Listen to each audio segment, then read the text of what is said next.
कहते हैं दिल्ली दिल बरों की है, दिल जलों की है। कहते तो ये भी हैं कि दिल्ली दिल फरेबों की भी है। और लकी यानी कि लक्ष्मण लाल अग्रवाल में ये सारे गुण मौजूद थे। लोग उसकी शक्ल को देखकर ही कह देते थे, अबे दिल्ली से हो क्या? लकी वैसे दिखने में स्मार्ट और अट्रैक्टिव था, पर जेब से खस्ता हालत होने की वजह से रहता बेहद सिंपल तरीके से था। शर्ट का रंग उड़ा हुआ और पैंट से पैबंद जुड़ा हुआ।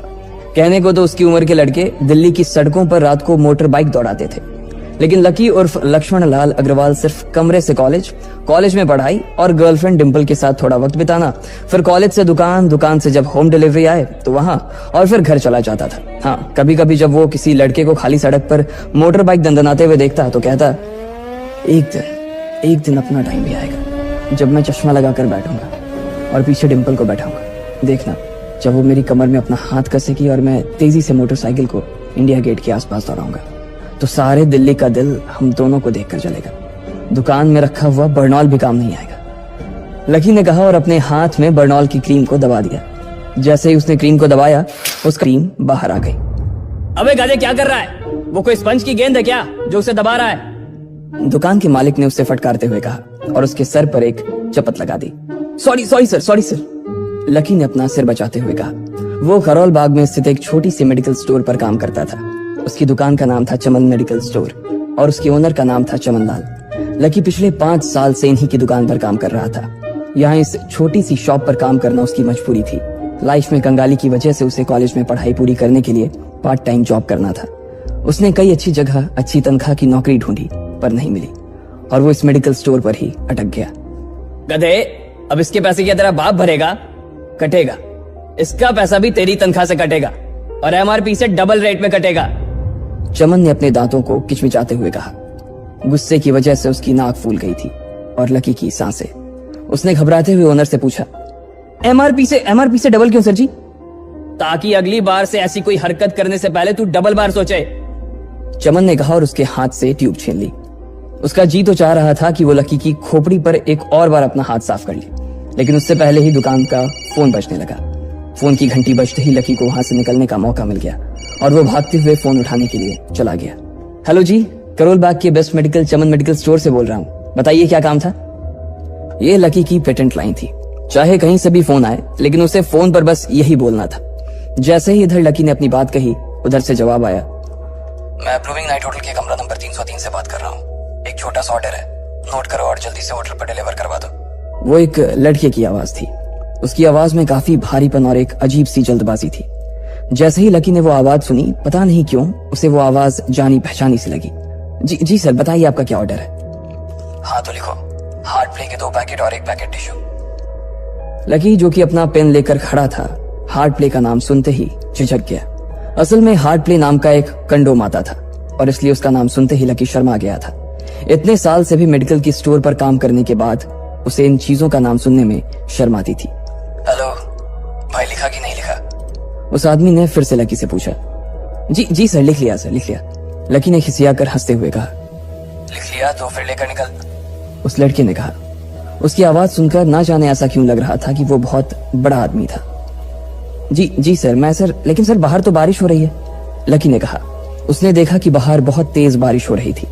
उनकी दुकान के सामने पानी भर गया था और तेज हवाओं की वजह से चमन मेडिकल स्टोर का बोर्ड भी गिर गया था।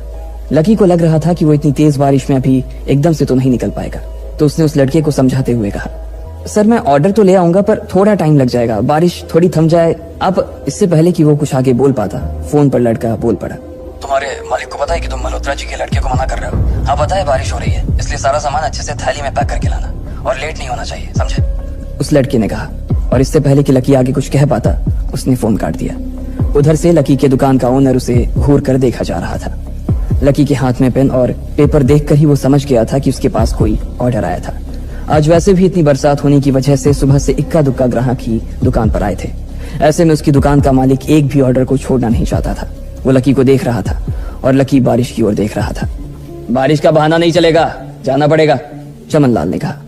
मैं बहाना नहीं कर रहा सर, थोड़ी बारिश धीमी हो जाए तो मैं चला जाऊंगा। अभी आप खुद ही देखिए कितनी तेज बारिश है।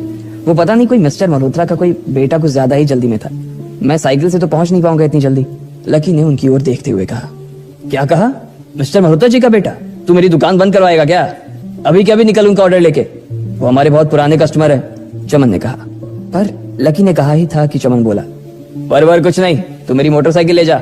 उसने गुस्से में कहा, अरे सर जी, 200 के ऑर्डर में मुश्किल से 40 रुपए बचेंगे, इससे 3 गुने का तो पेट्रोल ही लग जाएगा, और अगर गाड़ी रास्ते में बंद हो गई तो अलग से खर्चा, लकी ने समझाते हुए कहा। वो जानता था कि उसका मालिक इन सब बातों पर ध्यान नहीं देने वाला।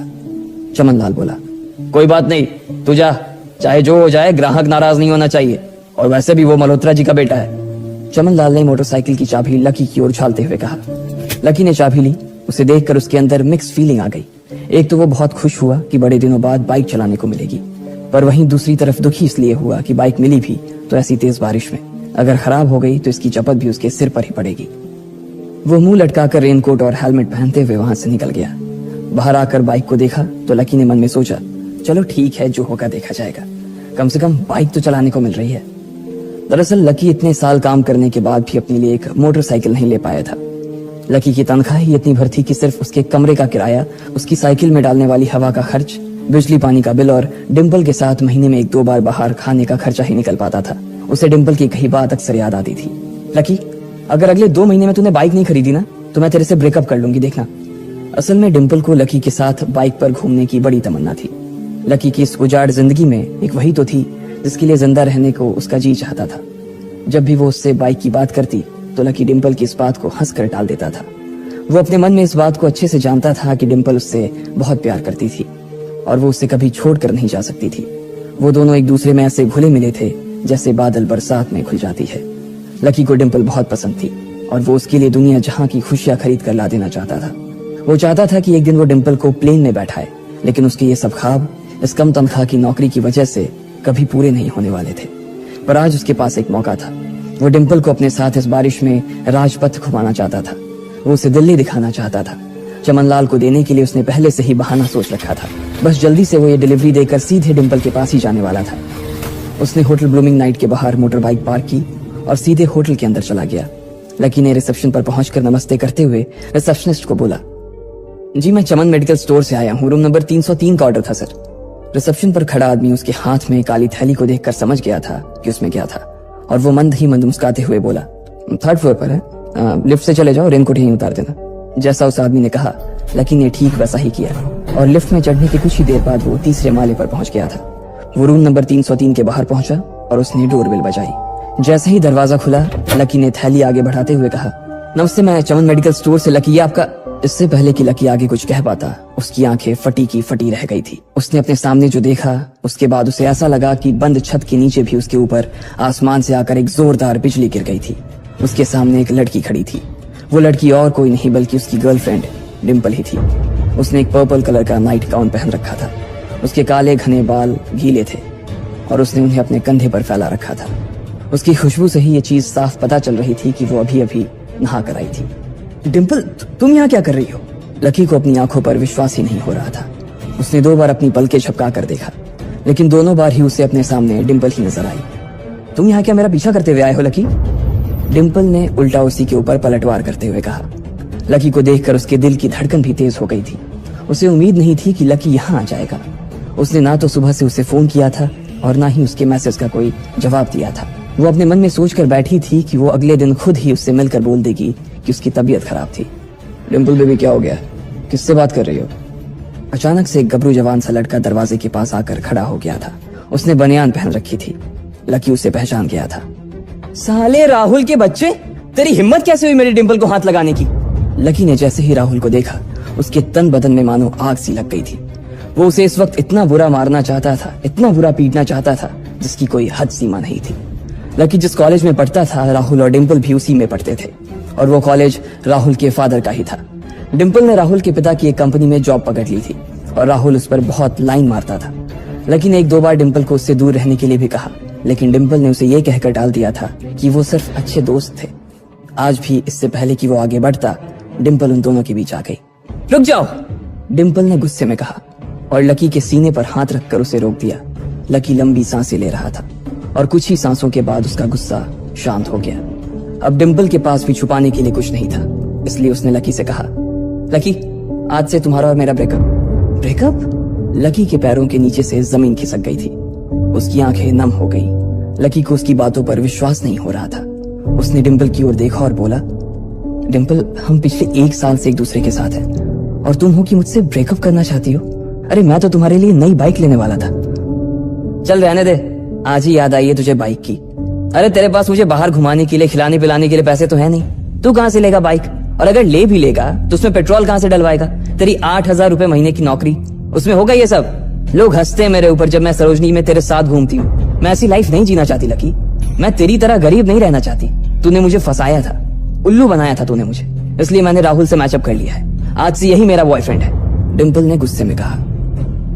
अच्छा तो बेबी ये है तुम्हारा वो बेकार सा एक्स बॉयफ्रेंड? राहुल ने पूछा और डिम्पल के बगल में आकर खड़ा हो गया। फिर उसने लकी के हाथ से थैली उठाई और उसमें से हार्ड प्ले का पैकेट निकालकर उसे चिढ़ाने के लिए उसे हवा में लहराने लगा। बाप रे, इससे बदकिस्मत इंसान इस दुनिया में और कौन होगा? राहुल ने उसकी टांग खींचते हुए कहा। लकी के पास उसकी बात का कोई जवाब नहीं था। उसने गुस्से से डिम्पल की ओर देखा और अपनी हाथों की मुट्ठी भींच ली। फिर वो वहां से निकल गया। अबे पैसे तो ले जा, सब कुछ फ्री में देता जाएगा क्या? राहुल ने जोर से ठहाके लगाते हुए कहा, लेकिन लकी बिना उसकी बात सुनते ही निकल गया। उसके दिमाग में डिम्पल के कहे शब्द गूंज रहे थे। उसने कभी सपने में नहीं सोचा था कि डिम्पल उसके साथ कुछ ऐसा भी कर सकती थी। जिस इंसान के लिए वो इतना कुछ करना चाह रहा था, उसे उसकी कोई कदर ही नहीं थी। लकी इतना हताश हो गया था कि बुरी तरह से रोने लगा। इस बार वो लिफ्ट से नहीं बल्कि सीढ़ियों से नीचे उतरा और एक एक सीढ़ी उतरने के साथ उसके आंसू आंखों से छलकते जा रहे थे। जब उसकी आवाज सुनकर कुछ लोग अपने कमरे से बाहर आए तो लकी ने तुरंत अपने आंसू पोंछे और तेजी से वहां से भाग गया। उसे जिंदगी में पहली बार प्यार हुआ था और पैसों की कमी की वजह से न सिर्फ उसका प्यार बल्कि उसकी पूरी जिंदगी बर्बाद हो गई थी। लकी जैसे ही बाहर आया तो उसने देखा कि बाहर अंधेरा हो गया था। आसमान में तेज बिजली कड़की और बारिश जो थमी थी एकाएक फिर से झमाझम बरसने लगी। ये देख लकी के थमे हुए आंसू एक बार फिर से छलक गए। उसका दिल बुरी तरह से टूट चुका था, लेकिन उसे इस बात की खुशी भी हो रही थी। आखिर आज उसे डिम्पल का असली चेहरा नजर आ गया था। वो तो उसके साथ घर बसाने की सोच रहा था, लेकिन अच्छा हुआ कि उसने पहले ही उसका घर बर्बाद होने से बचा लिया। लकी को दुख तो बहुत हो रहा था, पर उसे यह भी लग रहा था कि उसे आगे चलकर यही दुख उसे खुशी देने वाला था। लेकिन एक चीज थी जो लकी को परेशान कर रही थी, वो थी उसकी माली हालत। उसकी जेब इतनी तंग थी कि उसे फटी हुई जेब की पैंट पहनकर घूमना पड़ता था। कभी कभी तो लकी सिर्फ रोटी खाकर दिन काट लेता था। वो कब से कोशिश कर रहा था कि कोई अच्छा काम पकड़ सके, लेकिन उसे कोई काम देने को राजी नहीं था। उसने टूटे हुए दिल को दिलासा देते हुए मन में सोचा कि डिम्पल पर खर्च होने वाले पैसे बच जाने से शायद उसकी हालत सुधर जाएंगे। पर फिर भी वो रातों रात रईस नहीं हो जाने वाला था। उसने ऊपर आसमान की ओर देखा और जोर से चिल्लाया, अगर इतना ही अनलकी बनाना था तो फिर नाम लकी क्यों रखा भगवान? वो जितनी जोर से चिल्ला सकता था उतनी जोर से चिल्लाया। उसकी आवाज से आसपास खड़े लोग एक बार तो डर गए थे। लकी ऊपर ही देख रहा था और उसके आंसू बारिश के पानी के साथ मिल गए थे। जैसे ही वो फूट कर रोने को था, तभी उसके फोन पर एक मैसेज आया। जैसे ही लकी ने अपना फोन निकालकर उस मैसेज को पढ़ना शुरू किया, उसकी तो आंखें ही चमक गई। अचानक उसके आंसू हंसी में बदल गए और वो जोर जोर से वहीं सड़क पर नाचने लगा। उस मैसेज में लिखा था, परिवार की रिसर्च और परिवार के निर्णय के हिसाब से अग्रवाल परिवार का वारिस लक्ष्मण लाल अग्रवाल उर्फ लकी ने गरीबी अभ्यास की परीक्षा को पास कर लिया है और आज से ही वो उस जमीन और उस जायदाद का मालिक हो जाएगा जो परिवार ने उसके नाम कर रखी थी। ये एक ऐसा मैसेज था। आखिर कौन था लकी? क्या थी उसकी असलियत? और वो कैसे रातों रात ही अनलकी से लकी हो गया था? आपको क्या लगता है, क्या होंगे इन सभी सवालों के जवाब? कमेंट बॉक्स में कमेंट करके जरूर बताएं।